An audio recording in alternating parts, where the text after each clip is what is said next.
নমস্কার বন্ধুরা, আমি মৌমি। সবাইকে মৌমিস কুকিং ওয়ার্ল্ডে স্বাগত।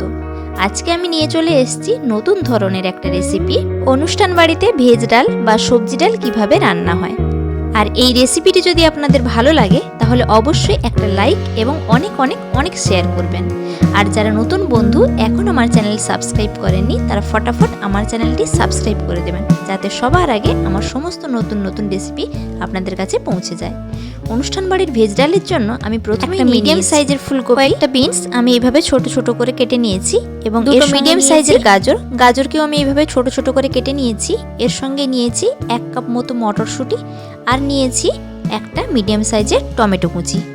এর সঙ্গে আমি আরও নিয়েছি গোটা জিরে, ঘি, এলাচ এবং আদা বাটা। এর সঙ্গে নিয়েছি 1 কাপ পরিমাণে সর্ষের তেল, 2টো তেজপাতা এবং 2 টেবিল স্পুন পরিমাণে হলুদ গুঁড়ো। এর সঙ্গে নিয়েছি 1 কাপ পরিমাণে মুগ ডাল। আরও নিয়েছি 4টে শুকনো লঙ্কা এবং পরিমাণ মতো লবণ ও চিনি। এই রান্নাটি করার জন্য প্রথমেই আমি একটা মশলা তৈরি করব। তার জন্য আমি কড়াইতে দিয়ে দিলাম 1 টেবিল স্পুন পরিমাণে গোটা জিরে এবং 2টো শুকনো লঙ্কা। তার সঙ্গে দিয়ে দিয়েছি 3টে এলাচ। এই সব কিছুকে আমি এখন ভালো মতো শুকনো কড়াইতে ভেজে গুঁড়ো করে নেব। এরপর ওই সেম কড়াইতে 1 কাপ পরিমাণে মুগ ডাল আমি এখানে ভেজে নেব। মুগ ডালটা যদি ভেজে রান্না করা হয় তাহলে এর গন্ধটা থাকে না। আপনারা ধুয়েও ভাজতে পারেন, কিন্তু তাতে টেস্ট এতটাও ভালো হয় না। মুগ ডালটা আমি এখন ভেজে নিয়েছি। এরপর এটাকে পরিষ্কার করে ধুয়ে নেব।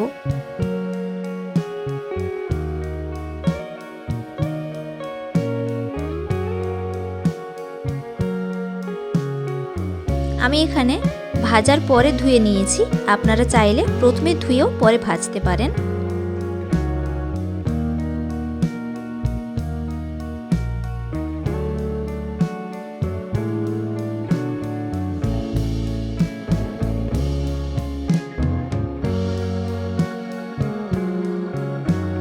এরপর মুগ ডালটা আমি কড়াইতে সেদ্ধ করে নেব।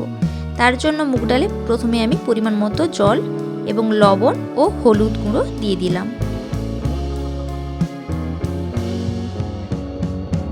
এখন আমি গ্যাসে মিডিয়াম টু লো ফ্লেমে একটা ঢাকা দিয়ে মুগ ডালটা ভালো মতো সেদ্ধ করে নেব।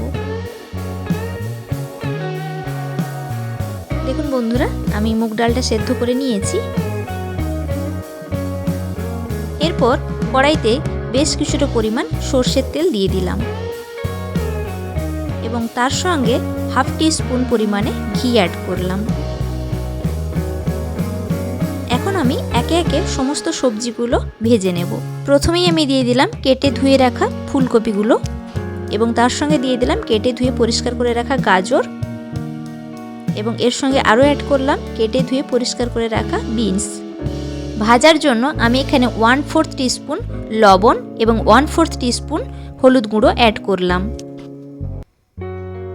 ভালো করে এটা নেড়ে ঢাকা দিয়ে ভেজে নেব।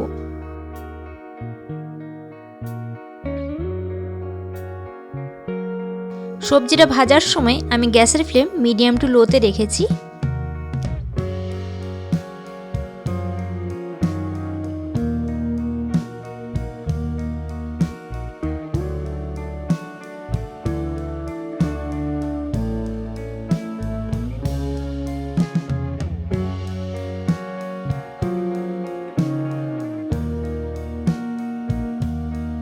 যখন সবজিগুলো 60% মতো ভাজা হয়ে যাবে তখন আমি এর সঙ্গে অ্যাড করব মটরশুঁটি।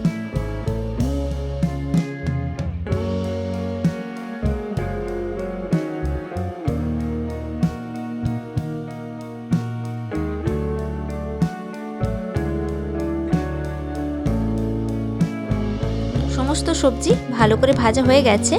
আমি এখন এর সঙ্গে দিয়ে দিলাম সেদ্ধ করে রাখা ডাল। ডালটা যেহেতু একটু বেশি ঘন হয়ে আছে তাই আমি এখানে অ্যাড করলাম পরিমাণ মতো জল। এরপর আমি গ্যাসের হাই ফ্লেমে 5 থেকে 7 মিনিট মতো রান্নাটি হতে দেব।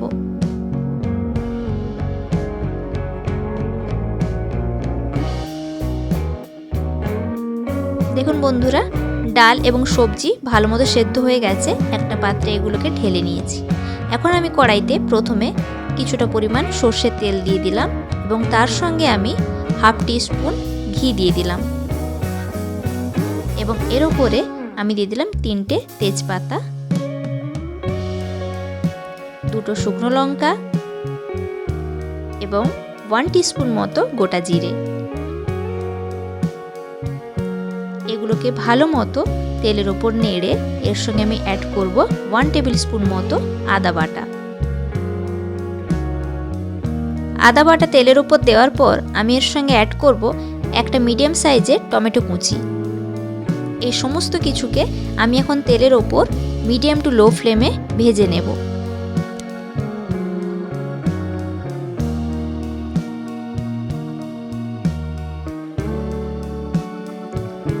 মিনিট 2 পর যখন ভাজা হয়ে যাবে তখন আমি এই ভাজা মশলার উপর দিয়ে দেব সেদ্ধ করে রাখা মুগ ডাল এবং সবজিগুলো। এখন আমি গ্যাসের হাই ফ্লেমে রান্নাটি 2 থেকে 3 মিনিট হতে দেব।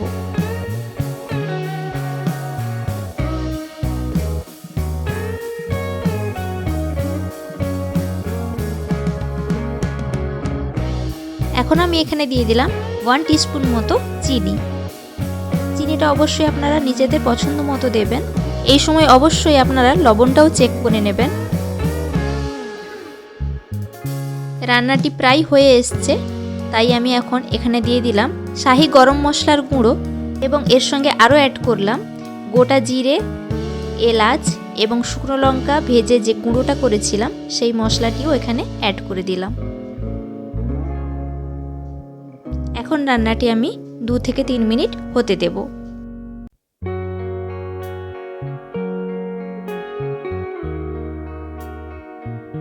এখন আমার রান্নাটি হয়ে গেছে, আমি এবার গ্যাসের ফ্লেমটি অফ করে দেব।